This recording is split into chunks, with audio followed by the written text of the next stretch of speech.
and welcome back to The Edit by Engage Creative. I am Sophie. I'm Amy, and today we are talking about all things marketing, but also positioning. And the first question I feel like people will be thinking is like, what's the difference? Yeah, I feel like people don't sometimes have a marketing problem, they have a positioning problem. So we're really going to break that down and kind of see what that means. Yeah, and I think with marketing, this kind of the problem that people are seeing is that they are posting and they're putting the content out there and they're doing all the right things, but there's a disconnect. They're not getting the leads or the inquiries, or they're not seeing likes, comments, engagement on those posts. And so it's like you're doing the work, you're doing the marketing of it, but there's a disconnect. So we're going to talk more about that disconnect, which exactly like you said, it's the positioning of it. And that goes a little bit deeper. And I think that's why people don't get around to doing it, because it's a little bit more work. And for me, the positioning is who you're talking to. I was going to say that. Yeah. What you're talking about and how you're talking about it before the action step of that marketing of those elements.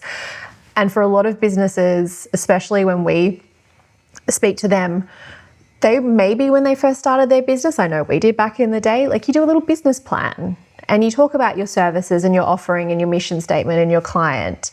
And then you start to obviously build that business and do all the things, and you might be a couple of years down the track. And I think you're so ingrained with knowing in your mind who your customer is that you don't take the time to actually sit down and formalize it and figure out exactly what that is to then apply to your marketing.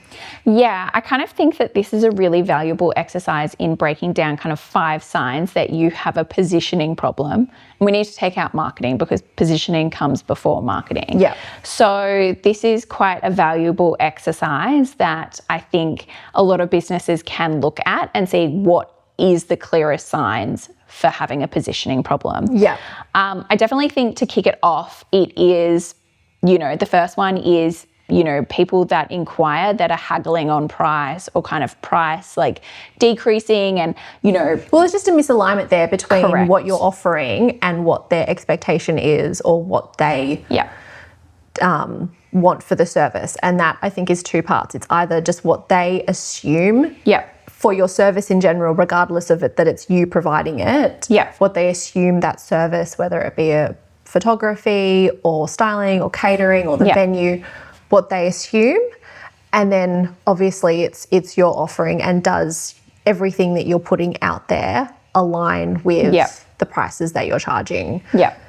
The next one is the inconsistency of inquiries and bookings. If you are seeing it very up and down, very sporadic, then there's definitely a positioning problem there, or something that you can work on. Because realistically, if you are really solid with your positioning and who you're talking to and what you're talking about, that should be like creating a consistent level of inquiries and aligned inquiries.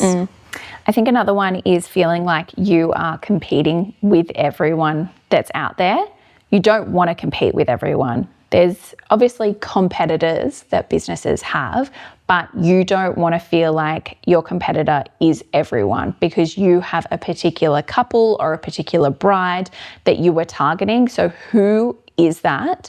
And then aligning yourself exactly with that particular bride or couple. The next one, which kind of ties into everything else, and we've kind of already teased it, is that you're creating content, but it's not getting any kind of traction. It's not getting any kind of engagement or notice from your audience. It just means that they're not connecting with it. Yeah, and it's almost like we need to kind of take out what it is about that particular piece of content that isn't resonating, because if it is, then that should immediately start to kind of drive inquiries and kind of start to look at the wheels are starting to move. Yeah.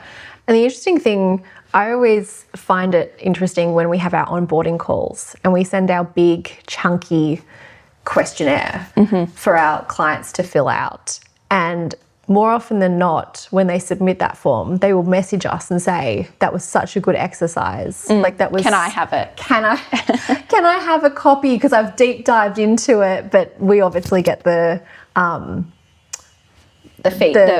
form back. But they're like, can I have it too? Because I really just went to town. And I love that for us, because it means that we can deep dive on everything that they've said and they've actually sat down and thought about it. But I think a lot more businesses regularly need to be doing a similar exercise and actually going, okay, cool, where am I at in my business? Where do I want to go? Who do I actually want to talk to? And I really think working out, trying to describe your client like dream persona as a couple or an individual, I think that like makes a lot of people really scared to try and figure that out and go, oh, okay, you know, like I know their basic demographics, their age, their sex, their location, like what they do for a living, but how do I deep dive and actually create like a persona where it talks about what they do on the weekend and what they value and where they shop and really build it out. We have a client that we've worked with for a number of years, and I remember you saying to me that she didn't audit and strategy with us, and she is so clear on who she is targeting, so clear. So she knows when that inquiry comes through, that is her couple. Well, she's already talked to them. Yeah, which is amazing. In her marketing, and that means, well, that is the perfect example of where her position, like she's very clearly thought about her positioning and applied that to her marketing. Yeah. The other thing with that is people get too scared about getting too specific, because if they get too specific, whether that be their service offering, the platforms they communicate on, who they choose to communicate to in terms of their dream persona, that it's going to limit them and they're not going to get enough bookings from being that specific and that niche and knowing so clearly who they're talking to. But I would beg to differ that it actually is the reverse. Yeah. When you clearly know who you're talking to and how you want to talk to them, it will resonate with those people so much more. Yeah. Rather than just kind of be noise to a lot of people, the people that you want like to form that connection with through your marketing, you will get that. I think the next point is you struggle to describe what makes you different in the market. And I think that that's a really important and clear exercise, kind of going back to our earlier conversation on who it exactly is that you're targeting and what makes you different. So I think that that's really important to list out as well.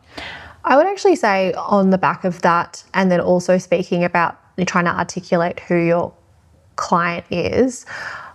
Now that we have AI and we have Claude and ChatGPT, what I would actually recommend for people to do rather than sit down and try and type it out is voice note or like record yourself just word vomiting to that like at Claude and just start to talk about who you want to attract, who your ideal client is, who out of your past clients have you absolutely loved working with and would love to have 10 more of those. And then with your services, just word vomit, this is my service, but I want to do this or I want to offer that.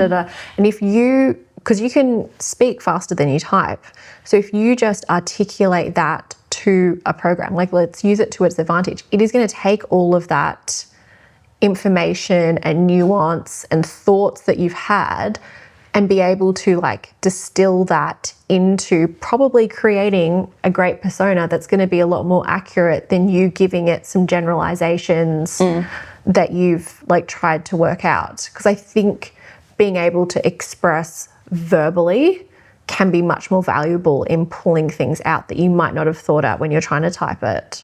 So one of the most common kind of positioning failures that we see in the wedding industry is kind of trying to appeal to everyone and, you know, making sure that it's kind of like, yes, I can go, you know, I can kind of service everyone, but I don't think that is the case. And I think you and I can both agree that over the last couple of years, especially off the back of COVID, there have been so many more vendors enter the space, whether that be photography, styling, content creators now being a category of their own. And so what we've seen and what we hear from people all the time is that middle market, the most popular kind of, or where a lot of couples sit in terms of the weddings that they want and the budgets that are associated with that. There's so much competition, and the only way, in my opinion, you can stand out is to have really strong branding and really strong positioning to really speak, again, cut through the noise and speak to the people that you want to speak. But I feel as well, a lot of people are noticing that they're getting stuck in this middle industry, like messy middle, I'll call it, and they're ending up competing on price against other people. What they want to do next is move up, move out of that band and move into more like a luxury position, which is fine. It's a ambitious thing to do, and I think it's a natural next step as you get more experience and as you build your portfolio up. You naturally want to increase your prices and move up your level of service and price point. But in order to do that successfully, you have to still have your positioning really solid to begin with, because that's going to mean your messaging is clearer, your services is clearer, and you're going to be able to articulate and communicate that. So long as well you are producing the work and that portfolio that, showcases that you're moving into that tier. But I think it's very hard to do if you ignore the fact that you need to really get down into what you do and who you do it for. So I think, to kind of summarize all of this, I think a really clear way moving forward is just looking at doing a simple audit kind of prompt, or audit and strategy, or look at your last 10 inquiries and seeing where they've come from, who they are they ideal clients, and just kind of really looking at what those people perhaps have in common, or what they do, or is there a particular marketing piece that they came in from. Just kind of doing a little audit and kind of seeing where that is will really help kind of look at the next steps to position yourself. Yeah, and I don't want to say this as like the easy way out, but use an AI tool to your advantage. Use that to help you. You have to provide it with the information. You have to provide it with the context and think about it for yourself. But I think in doing that and using it, you'll be able to get out a summary or a document that actually will properly communicate that.